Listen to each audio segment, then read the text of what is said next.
Le mythe de Dédale et Icare. En Crète, le roi Minos ordonna la construction d'un labyrinthe pour y enfermer le Minotaure. Ce monstre au corps d'homme et à la tête de taureau était le fruit de l'amour adultère de sa femme Pasiphaë avec un taureau blanc.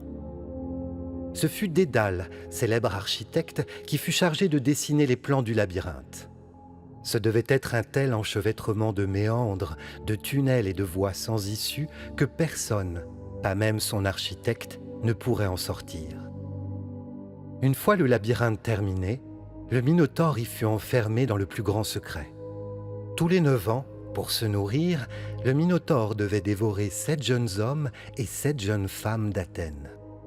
Les candidats au sacrifice étaient tirés au sort. Mais à Athènes, Thésée, le fils du roi, indigné par cette barbarie, voulut mettre fin au terrible massacre.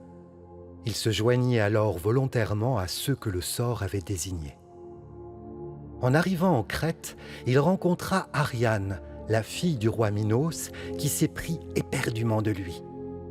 Contre la promesse d'un mariage, elle accepta de l'aider dans son projet.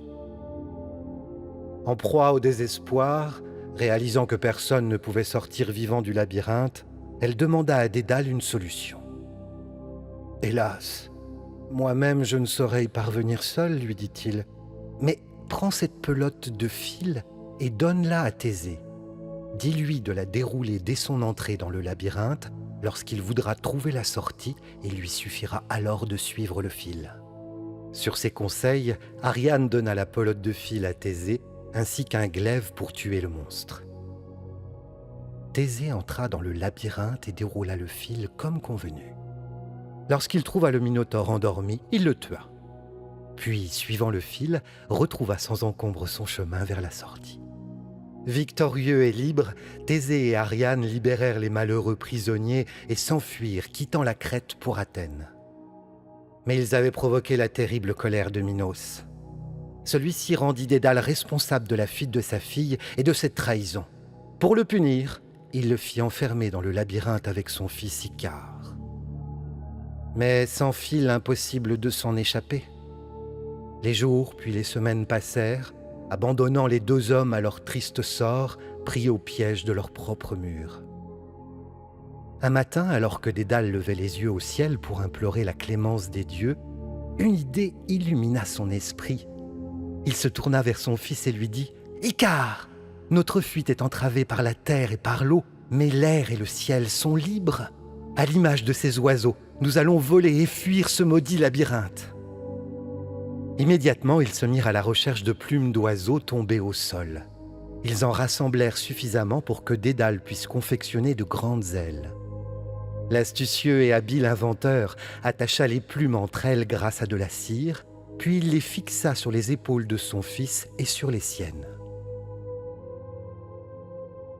Icare admirait l'ingéniosité sans limite de son père, qui créait des inventions toujours plus spectaculaires. Enfin, ils allaient retrouver la liberté. Mais avant, Dédale prit soin de mettre en garde son fils. « Icare, quand tu auras pris ton envol, tu ne dois surtout pas t'élever trop haut dans le ciel. Tu ne dois jamais t'approcher du soleil. Sa chaleur ferait fondre la cire de tes ailes et tu tomberais aussitôt. » Ensemble, ils prirent leur envol par un ciel clair et bleu. Ils s'envolèrent au-dessus du labyrinthe et celui-ci devint alors aux yeux de plus en plus petit jusqu'à disparaître complètement. Ils quittèrent ainsi la Crète. Ce vol était merveilleux. Icare admirait les plaines puis les montagnes. Il voyait la mer calme à perte de vue. Les oiseaux volaient près de lui, l'accompagnant dans ce rêve enchanteur. C'était un spectacle grandiose. Comme il voulait en voir plus, grisé par tant de beauté et oubliant les alertes de son père, il s'éleva encore un peu, se rapprochant dangereusement du soleil. « Père, c'est si beau, je sens la chaleur du soleil et son éblouissement me ravit le cœur. » Mais Dédale lui criait « Icare, ne vole pas si haut, le soleil va brûler la cire. Reviens près de moi, je t'en supplie. » Mais Icare, déjà loin, ivre de liberté, ne l'écoutait déjà plus. La cire se mit à fondre. Plus il se rapprochait du soleil, plus la cire devenait liquide. Tout à coup, les liens que Dédale avait si méticuleusement confectionnés pour son fils se rompirent.